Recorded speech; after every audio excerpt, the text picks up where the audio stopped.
Secret societies अब खुद secret रहना चाह रही हैं, नहीं रहना चाह रही वो। अब सिंबल से बात आगे निकल गई, सिंबल से तो बात अब आगे निकल चुकी हुई है। पहले तो कोई ना क्लेम नहीं करता था कि मैं इल्यूमिनाटी हूँ, अगर उस पर इल्यूमिनाटी का इल्जाम लग जाता था ना तो वो डिनाई कर देता था फौरन से। बड़े बड़े म्यूजिक लेबल सेलिब्रिटीज को, उन सेलिब्रिटीज को जिनका इन्फ्लुएंस होता था उनको हायर करते थे, लेकिन अब सेलिब्रिटीज खुद वो सिंबल्स बनाते हैं। अब जैसे कि रिसेंटली हानिया आमिर की बात कर लें, मिशी खान ने उन पर एक सवाल उठाया है कि हानिया आमिर ये वाला सिंबल क्यों बनाती है। इस पर हमने भी मॉर्निंग शो में बात की थी कि ये वाला जो सिंबल होता है, बैफोमेट होता है उनका एक गॉड, और जो वकार ज़का की कंट्रोवर्सी थी सारी, वकार ज़का का एक बयान था कि जिसके पास फेम होता है, जिसके पास पावर होती है, वो सब बनाते हैं। माहिरा खान भी बनाती है। अब रिसेंटली हानिया आमिर के बारे में बताया। अब आप मुझे बताएं कि इनके फेम से कोई डिनाई नहीं कर सकता। ना सिर्फ इनका फेम पाकिस्तान में है बल्कि ग्लोबली इनका बहुत ज़्यादा है। अच्छा लबीबा, मुझे यही चीज़ समझ नहीं आती कि ठीक है वो प्यारी हैं, अच्छी अदाकार भी होंगी, सब कुछ है, डाउट नहीं हम कर सकते इस चीज़ पर, लेकिन क्या इंडस्ट्री में और कोई लड़की नहीं? अभी मैं आप निकल जाएं लाहौर में, कहीं भी निकल जाएं, दुनिया किसी कोने में निकल जाए, हर बोर्ड पे आपको वो हानिया आमिर की फोटो मिलेगी, हर ब्रांड है। तो इतना एकदम ये जो पीक पे फेमस हो जाना, जिस तरह दिलजीत दोसांझ थे, फिर हानिया आमिर, क्या और दुनिया में लड़कियां नहीं है, अदाकार नहीं है, इंडस्ट्री में और लोग नहीं है, इतनी हाइप मिलना और फिर उनको फॉलो करना और फिर वो कूल बन के she is very innocent, very cool, very chill, ये जितना हमने प्रमोट कर दिया है, ये कितना नामाकूल होता जा रहा है कूल के चक्कर में। यार ये वाली जो आपने बात की है ना, फॉलो करना, अब आप इंस्टाग्राम उठा के देख लें, जो सारी टीनेज गर्ल्स है या Indian girls, even Indian girls भी, वो हानिया आमिर के मेकअप ट्यूटोरियल को इवन फॉलो कर रही हैं। हानिया आमिर की ड्रेसिंग को फॉलो किया जा रहा है, सिंबल्स को फॉलो किया जा रहा है। वही वाली बात आपकी कि प्रोजेक्ट किया जाता है किसी ना किसी उस बंदे के थ्रू जिसका इन्फ्लुएंस है। अच्छा, ये जो आपने बात की ना कि एक ही बंदे को क्यों चूज किया जाता है और बाद में उसको ही इतने धड़ाधड़ प्रोजेक्ट कैसे मिल जाते हैं। अच्छा, हानिया आमिर के बारे में, क्योंकि वो हमारी आर्टिस्ट है, हम उस तरह से क्लेम नहीं कर सकते, लेकिन एक पर्सपेक्टिव जो मैं आपको आज बताती हूँ, इस कंट्रोवर्सी में माइकल जैक्सन का भी नाम आया। अब स्लेव कॉन्ट्रैक्ट के बारे में कभी आपने सुना कि स्लेव कॉन्ट्रैक्ट क्या होता है? बहुत कम लोगों को उसके बारे में पता है। स्लेव कॉन्ट्रैक्ट होता है कि कोई भी म्यूजिक लेबल या कोई भी बड़ा इंडस्ट्री का लेबल, फॉर एग्जांपल सोनी हो गया या कोई भी हो गया, जिसका ऑलरेडी इन्फ्लुएंस है मार्केट में, जिसका बड़ा नाम है, वो एक यंग आर्टिस्ट को जो अभी ग्रो कर रहा है या इमर्जिंग टैलेंट है उसको कास्ट कर लेता है, लेकिन उसके साथ बदले में एक स्लेव कॉन्ट्रैक्ट साइन किया जाता है। स्लेव कॉन्ट्रैक्ट ये होता है कि तुम जो कमाओगे वो पैसा, उसका मोस्ट ऑफ द शेयर हमारे पास आएगा, तुम्हें बदले में फेम मिल जाएगा, स्क्रीन मिल जाएगी, मोस्ट ऑफ द हमारे जो प्रोजेक्ट लॉन्च किए जा रहे हैं वो तुम्हारे नाम से होंगे। और इंसान को यही चाहिए होता है कि उसको एक दफ़ा उसका फेस वैल्यू बढ़ जाए, उसको प्रोजेक्ट मिल जाए, इंडस्ट्री में वाह वाह हो जाए। फॉर एग्जांपल कोई बंदा अभी स्क्रीन पे आया ही नहीं है, मैंने बॉलीवुड की कोई फिल्म की ही नहीं है, सबसे पहला तो मेरा अल्टीमेट यही होगा ना कि मैं बॉलीवुड की पहली फिल्म कर लूं। पहली फिल्म मेरी यही ख्वाहिश है। नेक्स्ट कैसे आनी है, आगे क्या होना है, वो मेरा लेना देना नहीं है, मुझे ये है कि मुझे पहली फिल्म बॉलीवुड की मिल जाए। तो स्लेव कॉन्ट्रैक्ट किया जाता है, जो कॉन्ट्रैक्ट माइकल जैक्सन के साथ किया गया और यही तंजीमें चलाती हैं इनको, यही तंजीमें चलाती है। अब अगर मैं आपको माइकल जैक्सन का भी नाम आया ना, कितनी वीडियोस आई है माइकल जैक्सन के बारे में, जब हम बात करते हैं तो माइकल जैक्सन पे पीडोफाइल होने का एक केस भी चला था, सेक्सुअल असॉल्ट का। अब माइकल जैक्सन के साथ ना स्लेव कॉन्ट्रैक्ट साइन किया गया था सबसे पहले, और बहुत बड़ा म्यूजिक एल्बम है सोनी, उन्होंने साइन किया था। उसके बाद क्या हुआ कि माइकल जैक्सन ने एक बयान दिया कि जो सोनी के सीईओ हैं वो एक डेविल है। ये सीधा उनका बयान था। और उसके बाद उन्होंने वो म्यूजिक लेबल छोड़ दिया। तो उन्होंने कहा कि जो सीईओ की एक्स वाइफ है उसने आके बताया कि सैटेनिक रिचुअल्स करता है, ये एक शैतान है, खुद भी शैतान है और दूसरों को शैतानियत वाले काम करने पर मजबूर करता है। और कुछ ऐसी वीडियोस भी हैं, वो कहते हैं मैं नहीं करता, मेरे से करवाया जाता है, मैं नहीं करता, मेरे से करवाया जाता है। अब ना माइकल जैक्सन एक बहुत बड़ा जीनियस था। माइकल जैक्सन के साथ एक स्टेज पर इंसिडेंट हुआ था जहाँ पर आग लग गई थी माइकल जैक्सन के कपड़ों पर और उसके बाल पर। अच्छा, एक एमिनेम जो आर्टिस्ट है उन्होंने वो कॉपी किया उसको, और माइकल जैक्सन उस टाइम इतने फेमस थे, उन्होंने उसके बारे में कोई बयान नहीं दिया। माइकल जैक्सन ने ना उसके पूरे जो एल्बम था उनको बाय कर लिया, उसके राइट, कि एमिनेम अब पूरी जिंदगी भी जो काम करेगा ना, तुम जहाँ भी गाएगा मुझे उसका पैसा आता रहेगा। अब सोचे इतना बड़ा जीनियस, और उसके पास ड्रग ओवरडोज से मर गया, डॉक्टर घर पर है, हॉस्पिटल लेके गया, कॉफिन उसका खोला नहीं गया। आप समझते हैं कुछ इस तरह की कोई ना मिस्ट्री, तो कुछ ना कुछ मिस्ट्री होगी। और जो स्लेव कॉन्ट्रैक्ट की मैं बात कर रही हूँ, कहा भी ये भी जाता है कि माइकल जैक्सन के पास कोई ऐसा राज आ गया था कि माइकल जैक्सन क्योंकि माइकल जैक्सन को जब देखा था हेड इंजरी हुई थी, माइकल जैक्सन को जब हेड इंजरी हुई थी, माइकल जैक्सन को स्टेज पर आग लग गई थी उनके बालों को। काफी देर बाद उनको पता चला, उस टाइम वो परफॉर्मेंस में इन्वॉल्व थे, कि मेरे बालों को आग लग गई है। जब बुझाया गया तो माइकल जैक्सन का फेस जो है वो काफी बदल गया मल्टीपल सर्जरीज के बाद। उसके बाद माइकल जैक्सन को पहचानना मुश्किल हो गया था, थोड़ा वो डर गए थे, वो ऑल द टाइम अपने पास एक डॉक्टर को और यू रखते नेवर होते नो थे। वो फेस बदल के आज भी एग्जिस्ट करते वो हो। फेस बदल के आज भी एग्जिस्ट करते हो। अच्छा, एक प्रोफोल आई गेस मेडिसिन का नाम था, अगर मैं गलत नहीं ले रही तो, वो दी जाती थी माइकल जैक्सन को, क्योंकि माइकल जैक्सन ये क्लेम करते थे कि मुझे रात को नींद नहीं आती, मेरी ब्रेन एक्टिविटी इतनी फास्ट है। दिल में उनको कोई डर था या कोई ब्रेन एक्टिविटी इतनी फास्ट थी, या उनको ये खौफ था कि अगर मैं सुकून से सो नहीं पाऊंगा जो मेरे दिल में राज दफन है। लबीबा, ये तो हमारे पास एग्जांपल्स मौजूद हैं कि फेमस सेलिब्रिटीज़ कहीं ना कहीं इन तंजीमों के अकॉर्डिंग चल रहे हैं और कोई चला रही है तंजीमें। इतने ताकतवर लोग जिन्होंने दुनिया का निज़ाम सेट करना है, न्यू वर्ल्ड ऑर्डर बनाना है, जिसकी आजकल बहुत बातें हो रही है, जंगें चल रही हैं, इसराइल जंग, फलां जंग, ये जंग, कहीं ना कहीं ये सारा एजेंडा जाकर शैतान अब आइलैंड पे चले जाते हैं। वो आइलैंड का आप आर्किटेक्चर की भी हम बात कर रहे थे, वो कैसे है, वहाँ क्या पूजा होती है, वो आइलैंड पे क्या काम होते रहे जो ये सारे लोग मिलके करते रहे, और मतलब ढका छुपा कुछ भी नहीं है, लेकिन कहीं ना कहीं प्लानिंग ये कि छुपाए रखा इस मौके के लिए। अच्छा, उस आइलैंड का नाम है लिटिल सेंट जेम्स। ठीक, क्योंकि छोटे बच्चों का ही वहाँ पर जो था असॉल्ट हो रहा था। नाम भी उसका मेरे ख्याल से इसी जो कह लें मुनासिबत से उन्होंने रखा गया था। आई डोंट नो ये बात किस हद तक ठीक है या नहीं है, लेकिन बिल गेट्स के बारे में जो सुबह मैंने एक रील देखी है वो ये आ रही है कि माइक्रोसॉफ्ट जो नाम था बिल गेट में, माइक्रो भी छोटे बच्चों के वो करके उससे रिलेट वो उन्होंने अपनी विंडो का नाम रखा था। और 7 से इसीलिए स्टार्ट किया था, विंडो 7 से आगे इसीलिए जाती थी क्योंकि 7 साल से लेके 17 साल से कम उम्र लड़कियों को उस आइलैंड पे लेके जाया जाता था।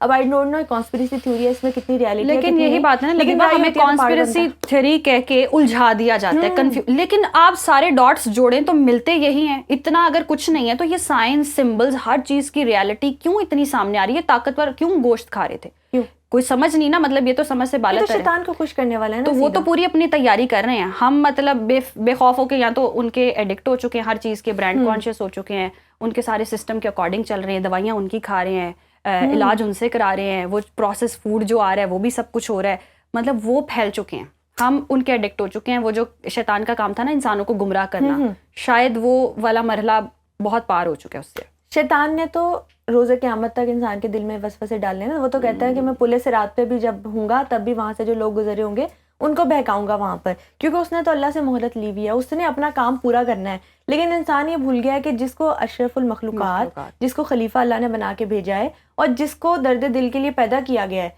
वो कितना दर्द दे रहा है लोगों को, ये बात हम भूल चुके हैं। इंसानी खुदा बन गए हैं। अब जो आपने पूजा करना है और आइलैंड वाली बात हो रही है ना, हाँ पूजा करने वाली बात हो रही है। अब आपने आइलैंड की बात की थी, अब सी के बीचों बीच जहाँ पे सिर्फ प्राइवेट जेट जा सकता है, जिसमें हम ललिता एक्सप्रेस की बात कर रहे हैं, काफ़ी सारी तस्वीरें, काफ़ी लोगों के नाम भी आए हैं उसके अंदर। अच्छा, वो ये पता है ना आपको कि एप्स्टीन जेफरी जो थे, उसको जो लड़कियां हैं लेके कौन आती थी? अब कोई गर्लफ्रेंड हो या कोई वाइफ हो, वो अपना जो पार्टनर है उसके लिए कितनी पॉजेसिव होती है, वो उसको किसी लड़की के साथ नहीं देख सकती। मतलब अगर वो उसके साथ सिंसियर है, वो उसके साथ लॉयल है। लेकिन एप्स्टीन जेफरी को जो लड़कियां प्रोवाइड करती थी वो उसकी अपनी गर्लफ्रेंड थी। मैक्सवेल उसका नाम था। वो वो उसको अपनी उसकी गर्लफ्रेंड थी। एक्सप्लॉइट करते थे, फिर आगे एक्सप्लॉइट करते थे वो दोनों। मैक्सवेल क्या करती थी, वो जो लड़कियां थी, कुछ आपको पता है जो एलीट क्लास की बच्चियां होती है उनके अंदर एक फैक्टर बहुत ज़्यादा, ये डायरेक्शन किस तरफ जा रही है, हम तो यहाँ भी देखते हैं इस तरह के काम हो रहे हैं। नॉर्मली कॉमन है कि मतलब एक गर्लफ्रेंड रख लेते हैं, सॉर्ट ऑफ बीवी का नाम दे देते हैं, और बीवी भी वो सब कुछ कर ही रही होती है। वो वेस्ट से जो सारा एजेंडा है, इसीलिए तो कहा जाता है कि वेस्टर्न वैल्यूज को हमें फॉलो नहीं करना चाहिए, क्योंकि वो कहीं ना कहीं किस कदर हमारी सोसाइटी को डीशेप कर रही है और किस कदर हमारा जो माइंड है वो किस जगह पर लेके जा रही है। हमें सारी बातें सोचनी चाहिए। एप्स्टीन फाइल जो आई हैं, हम सिर्फ उसको ना इस नज़र से देख रहे हैं कि दुनिया के बड़े बड़े लोग इसमें इन्वॉल्व हैं। हम ये नहीं देख रहे कि वो तो इन्वॉल्व है, वो स्टिल बचे हुए हैं, उनको कोई सरोकार नहीं है। और जिसका नाम आ रहा है वो तो वैसे ही उसको डेड क्लियर दिया, क्लैरिटी मिल गई कि तो डेड इंसान है। आगे अब क्या होना है, हम क्यों नहीं तैयार? इसमें क्या मैसेज है, हम ये नहीं सोचते। अब जो आइलैंड है उसकी हम बात कर रही थी कि वहां पर मैक्सवेल लड़कियों को लेके जाती थी। झांसा क्या दिया जाता था, कुछ जो गरीब लड़कियां होती थी जो कहती थी हमें अंडर एज है, हाँ अंडर एज है, जिनको काम करना नहीं अलाउ होता था, वो उनको कहती थी मेरा मसाज बार है, तुम यहाँ पर आ जाओ, प्राइवेट है, कोई नहीं देखेगा, पुलिस का छापा नहीं होगा, ये कह के जो मिडिल क्लास या लोअर मिडिल क्लास लड़कियां होती थी वहां पे उनको ले जाया जाता था। जो एलीट क्लास की लड़कियां होती थी उनके रिलेशनशिप डेवलप किए जाते थे लड़कों से, या उनके अंदर तन्हाई का जो फैक्टर होता था वो पूरा किया जाता था दोस्ती करके किसी दूसरी लड़की से। तीसरी ये बात, वहाँ पर ड्रग्स प्रोवाइड किए जाते थे। तो यानी वहाँ पर जो एलीट क्लास की टीनेज गर्ल्स हैं उनकी भी ज़रूरियात पूरी कर रहे थे, उनको इमोशनली ट्रैप करके जो लोअर मिडिल क्लास या मिडिल क्लास लड़कियां थी, उनकी भी ज़रूरियात पूरी हो गई थी। अब आइलैंड का नक्शा मैं आपको बताती हूँ, वहाँ आप सोचें बिलियनियर, मतलब एक कहने की बात है कि इंसान पूरे दिन में 18 घंटे काम भी कर लेना तो इतना अंधा पैसा नहीं कमा सकता जो पैसा एप्स्टीन ने बनाया है। सी के बीचों बीच जो उसका आइलैंड है, अच्छा उसकी शेप सबसे पहले आप देखें, अगर उसकी आप ऊपर ड्रोन व्यू से तस्वीर देखें ना सबसे पहले, तो वो एक सांप की तस्वीर है। सांप का मतलब उसकी शेप आएगी आपको। सांप, उसमें हम जो इल्यूमिनाटीज देखते हैं या ऑकल्ट साइंसेस में देखते हैं तो वो नेगेटिविटी को प्रमोट करता है, और ये लोग जो है सांप का बहुत ज़्यादा इस्तेमाल करते हैं अपनी रिचुअल्स में, उसके जहर का बहुत ज़्यादा इस्तेमाल किया जाता है, सेक्रीफाइसेस में बहुत ज़्यादा इस्तेमाल होता है। अच्छा, सेकंड ये उसका जो मेंशन है, मेंशन का कलर में उसका ब्लू बहुत प्रोमिनेंट है, और ब्लू से हम कहते हैं कि लिंक करते हैं इल्यूमिनाटीज, हिडन नॉलेज और हिडन सीक्रेट्स को। अब ये इतनी सारी बातें कोइंसिडेंस नहीं हो सकती ना। अच्छा, उसका एंट्री पॉइंट देखे, जो लोगों ने क्लेम किया कि जब हम अंदर जाते हैं तो हमें एक उल्लू का स्टैच्यू मिलता है। उल्लू के स्टैच्यू में आपको पता है कि दुनिया में सबसे खतरनाक जादू जो है वो उल्लू के खून से किया जाता है वहाँ पर। और सेक्रीफाइसेस में जो 2-3 हम कहते हैं जिन एनिमल्स का बलि दी जाती है, बच्चों की तो बलि की हम बात कर ही रहे हैं, जिन 2-3 जानवरों की बलि दी जाती है उनमें एक उल्लू है, उनमें एक चमगादड़ है। ये 2-3 चीजें बहुत प्रोमिनेंट है हमें। अब आप सारी देखें, सारी बातें कोइंसिडेंस कैसे हो गई? अच्छा, फिर उसका जो गेटवे है उसमें left side and right side, both of the sides पे आपको सिंगल आई की पेंटिंग्स मिलती हैं। और सिंगल आई की पेंटिंग अब हम बोल बोल के थक गए हैं, पूरी दुनिया सुन सुन के थक गई है कि वो इल्यूमिनाटी। अच्छा लबीबा, इस सारी कंडीशन में एक ये चीज जो वाज़े तौर पर है, एक ऐसी सोसाइटी जहाँ इतने कोई रूल्स नहीं है, आपको ओपनली सब कुछ ही मिल जाता है, जो कुछ आपने यशी करनी है, आप ड्रिंक भी अलाउ है, शराब भी, हर तरह की मतलब सहूलत है वहाँ पर। ऐसी सोसाइटी को ऐसा क्या प्राइवेट काम करना था जो आइलैंड ही पे जाकर करना था, और कंसेंट ना होना? ये कैसी फितरती एक चीज है, कौन सा एक दर्जा है जिसमें आप ये चाहते हैं कि जहां हर चीज कंसेंट से हो सकती है? ये क्या माइंडसेट है? अच्छा, हर चीज कंसेंट से तो हो सकती है, लेकिन हर चीज पब्लिकली नहीं हो सकती। अब मैं आपको उसमें एक बात बताऊं कि जिस YouTube वीडियो की मैं बात करी थी, टेरेसास एस्केप फ्रॉम ऑकल्ट, कुछ इस तरह का उसका टाइटल है। वो एक लड़की है, उसकी मदर उसको एक नैनी हायर करती है और उसके पास छोड़ के जाती है। एक औरत है, उसकी डाइवोर्स हो जाती है, उसकी बेटी है कोई 10 से 11 साल की, वो एक नैनी हायर करती है नैनी के पास अपनी बेटी को छोड़ के, क्योंकि लंदन में बहुत ट्रेंड है कि वहाँ पे ख़वातीन पूरे जॉब्स करती हैं और पूरा पूरा घर रेस करती है। यहाँ पर भी हम माशाल्लाह पाकिस्तान में वैसे करती हैं, लेकिन यहाँ पर हमें जॉइंट फैमिली सिस्टम है हमारा, हमारी नानी, दादियाँ, खाला, फूफो संभाल लेती हैं बच्चों को पीछे से। वहाँ पे नैनी हायर करनी पड़ती है बच्चों को संभालने की। उसने एक नैनी हायर की और टेरेसा को उसके हवाले कर दिया। अब with in first month Teresa का जो था बिलीफ उस अच्छा 1 महीने के अंदर अंदर जो नैनी थी उसने मदर का भी ट्रस्ट जीत लिया, टेरेसा के साथ भी जो है इमोशनली अटैच हो गई। उसके बाद एक दिन जब खातून घर आती है तो टेरेसा गायब होती है।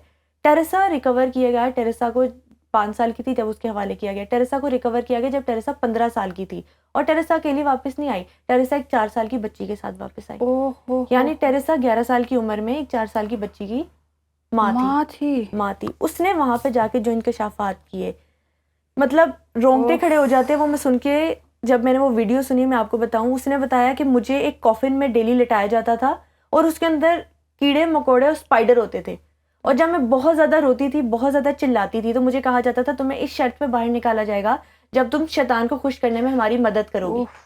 और फिर उसने कहा मेरे पास कोई चॉइस नहीं होती थी, कॉफिन के अंदर बच्चे वैसे ही अंधेरे से डरते हैं। उसने कहा मैं इतना डर जाती थी कि मैं कहती थी कि मैं कुछ भी करने के लिए तैयार हूँ, मुझे सिर्फ इस कॉफिन से एक दफ़ा बाहर निकाल दो।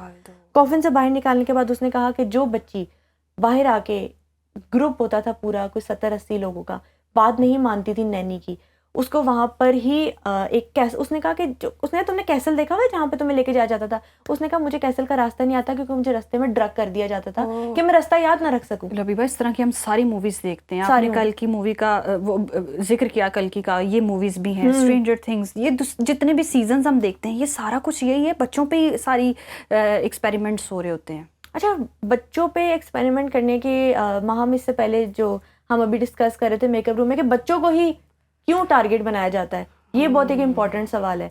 अच्छा, बच्चे एक तो वैसे भी मासूम होते हैं। कहा जाता है कि ट्रेन करना उस तरह से हाँ, बच्चों अच्छा ट्रेन करना भी बहुत, 2 फैक्टर सामने आते हैं कि एक तो बच्चों को ट्रेन करना आसान होता है, दूसरा बच्चे जेनेरिक वैसे भी मासूम होते हैं, और कहा जाता है कि जो मासूम सोल होती है उसकी बलि वैसे भी जो है वो उन लोगों का जो बिलीफ है कि शैतान के नज़दीक जो ज़्यादा है कबूल की जाती है, नाउज़ुबिल्लाह।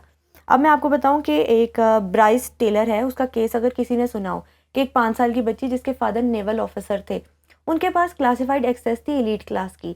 उन्होंने अपनी 5 साल की बच्ची को शौक दे के एक दिन खाना देते थे, एक दिन खाना नहीं देते थे, बर्फ के ऊपर लिटाते थे, ट्रॉमा देते थे। और ट्रॉमा क्यों देते थे वहाँ, कि वो चाहते थे उनकी बच्ची स्प्लिट पर्सनालिटी डिसऑर्डर में मुब्तला हो जाए। और उसका मकसद क्या था, ये केस इतना पेचीदा था कि जब ना ब्राइस टेलर ने ये आके सोशल मीडिया पे और हर जगह पे बताया ना, तो कोई मानने से इनकार कर दिया, क्योंकि उसमें जॉर्ज बुश सीनियर का नाम था कि जॉर्ज बुश सीनियर ने ब्राइस टेलर को $10,000 में खरीदा था और वो उसको लेके जाते थे। अच्छा, जो उसके नेवल ऑफिसर फादर थे वो उसको ट्रॉमा देते थे, बच्ची स्प्लिट पर्सनालिटी का शिकार हो गई। फिर हॉलीवुड के जो ऑस्कर हमें उसमें नज़र आते हैं सेरेमनीज में, बॉब हॉप, उन्होंने उनको बाय किया। बाय करने के बाद उनको मिशंस में यूज़ किया जाता था कि जो पॉलिटिशियंस है या आर्म्ड वेपन्स की जो सप्लाई है लड़की को लेके जाएगा, क्योंकि लड़कियों को अक्सर पार्टी में जो एलीट क्लास होती है वो एक ग्लैमर के तौर पे साथ लेके जाती है किसी ना किसी लड़की को, जो पॉलिटिशियन है, एलीट क्लास के जो बिजनेसमैन है वो लेके जाते हैं। लड़की वहाँ जाती है साथ, सामने वाले बंदे को जाके कान में मैसेज देती है या कुछ लिख के पेपर के थ्रू मैसेज देती है। इस तरह से जो यंग लड़कियां थी उनको स्प्लिट पर्सनालिटी में कन्वर्ट करके एक मैसेंजर के तौर पे इस्तेमाल किया जाता था। उस लड़की ने बताया मुझे जॉर्ज बुश सीनियर ने भी इस्तेमाल किया है, वहाँ पे जाके मैं आर्म्ड वेपन्स की सप्लाई के कोड्स लेके आती थी, टाइमिंग सप्लाई की लेके आती थी, और ये सारी चीज़ें वहाँ पर होती थी मेरे साथ। फिर उसने बताया, उसने एक बुक लिखी है, ऑथर है वो बुक की, थैंक्स टू मेमोरीज, यही नाम है। उसके बाद लोगों ने उसको बिलीव नहीं किया, लोगों ने कहा कि शायद वो नहीं मानती, लेकिन अमेरिका का CIA का एक प्रोजेक्ट है, प्रोजेक्ट मोनार्क। जब बाद में CIA ने इसको क्लेम किया कि हम छोटी बच्चियों पे ये करते हैं ताकि हमें ज़रूरत होती है इन छोटी बच्चियों की कि हम आगे जाके उनको मैसेंजर के तौर पे इस्तेमाल कर सके, जो हमारे बड़े बड़े मिशन है। और ये जो वॉर की प्लानिंग है, वर्ल्ड वॉर 3, ये सारा कुछ, यानी कि ये सब एजेंडा है, इनका प्लानिंग हो चुकी है। जो एप्स्टीन फाइल है उसमें तो वो कह रहे थे कि 8 फरवरी 2026 को वॉर स्टार्ट हो जाएगी। वो तो एप्स्टीन फाइल लीक हो गई, तो पता नहीं है वर्ल्ड वॉर 3 में कुछ लोग कहते हैं हम ऑलरेडी उसके मिड में खड़े हैं, वो स्टार्ट हो चुकी है। जो Iran Israel war, Russia Ukraine war, ये जो सारी सिचुएशन चल रही है।